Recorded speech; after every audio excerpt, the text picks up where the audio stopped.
Hello friends, இன்னைக்கான மணி saving challenge பார்த்தீங்கன்னா, ஒரு ரூ. 5 சேமிச்சு எப்படி வந்து ரூ. 2325 மாசத்துல சேமிக்கிறது அப்படிங்கிறது தான் பார்க்க போறோம். இப்போ வந்து 1ஆம் தேதி அப்படின்னா, நீங்க வந்து என்ன பண்ண போறீங்க அப்படின்னா ரூ. 5, 2ஆம் தேதி ரூ. 10, 3ஆம் தேதி 15, 20, 25, 30, 35, 40, 45, 50. அதாவது நம்மளுடைய நாட்கள்ல 5ஆல பெருக்கிக்கிட்டோம் அப்படின்னா நம்மளுக்கு வந்து அந்த அமௌண்ட் வந்துரும். இப்போ 10ஆம் தேதி அப்படின்னா 5, 50 அப்படின்னு நம்ம சேவ் பண்றோம்.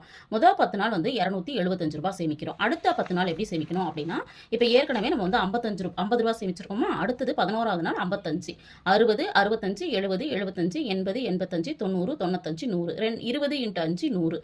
இப்போ இந்த 11வது நாள்ல இருந்து 20வது நாள் வரைக்கும் பார்த்தீங்கன்னா ரூ. 775 நம்ம சேமிச்சிருக்கோம். அடுத்தது 21வது நாள்ல இருந்து 105, 110, 115, 120, 25, 130, 135, 40, 45, 150, 35, 5, 150. இப்போ பார்த்தீங்க அப்படின்னா 3 10 நாளும் வெவ்வேறு விதமான சேமிப்புகள் பண்ணியிருக்கோம். இங்க வந்து 275, இங்க